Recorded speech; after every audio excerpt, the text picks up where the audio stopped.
Toutes tes interviews de podcast, il y en a plein de cul là. Vous avez les podcasts de confinement. Ouais, bah bonne idée, ouais.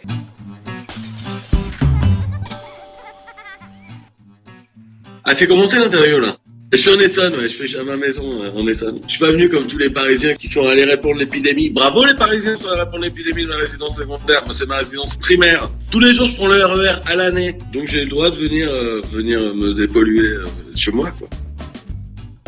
J'ai toujours beaucoup de réserves de goûter. Mais si c'est pas pour mon fils, je les lui mange le soir. Et puis quand il me dit je vais lui goûter, je dis il n'y en a plus hein. Beaucoup de chaussettes, 2 paires de chaussons différentes, ça très important, je recommande vraiment aux gens. Moi j'ai vraiment le modèle pour partir à la plage et le modèle Jean Carmet. Voilà, vu qu'on sort pas de chez soi, bon ben on a le droit de pas trop se changer et ça fait des économies d'eau et ça se planète mon pote. Mon fils, il n'y a pas eu d'avant-après pandémie dans ses goûts de dessin animé. Donc lui, il est quand même pas mal Miraculous. Donc comme j'écoute la musique en streaming à la maison, en fait on écoute la chanson de Miraculous tout le temps.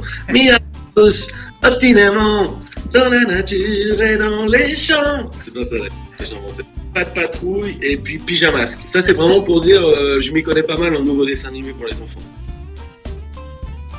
Ah, je regarde pas avec lui, non, je compte le temps quand je lui dis t'as le droit de regarder une demi-heure de Miraculous, c'est des épisodes de 20 minutes, donc en général c'est 2 épisodes, et puis je chronomètre et puis je fais sonner mon téléphone quand c'est la fin du 2e, parce que je regarde pas avec lui Miraculous quoi. C'est tant bien qu'on fasse cette vidéo parce que je peux en faire profiter un peu les parents et tout. C'est le matin sport et école et l'après-midi activité. Sur cette base-là, après, il y a tout un tas de petites activités qu'on peut faire, jeux d'eau, des petites claques. Et voilà, et on peut jouer pendant des heures durant dans la maison. Et en fait, il n'y a rien du tout, on fait des petits cris juste. Oh là, conseil culturel pour les gars. Là, j'ai lu Dalton City et Jesse James, donc c'est scénarisé par Goscinny. Laisse tomber le niveau des vannes, c'est énorme. Alors, je vais essayer d'expliquer les vannes qui me font marrer dans Lucky Luke à mon fils. C'est un peu compliqué. Une fois que tu arrives à la fin du livre, tu sais qu'il y a une 2e fin en vrai. C'est que des années plus tard, il y a une énorme pandémie de coronavirus sur Terre. Ça change un peu le goût et la substance de beaucoup d'histoires. Là, je me rends compte quand je me mets dans les histoires, les petits poussés, il retrouve sa maison, mais peut-être qu'après il est en confinement dans sa maison aussi. On dit qu'il y a une maladie, donc en fait il faut se laver les mains et qu'il ne faut pas trop circuler. Alors bon, pour le moment il a l'air de satisfaire très bien de ne pas aller à l'école et qu'il y a des grands qui jouent avec lui. Au bout d'un moment, c'est un peu relou de jouer à Playmobil. Hein. On essaie de mélanger les puzzles pour corser un peu le truc, mais bon, ça rend pas le jeu très rigolo. Je crois qu'il comprend, mais il n'a pas l'air très anxieux. Alors je pense que parce qu'il a 4 ans, il apprend plus là qu'à l'école. S'il avait 16 ans, c'est sûr qu'il apprendrait beaucoup moins.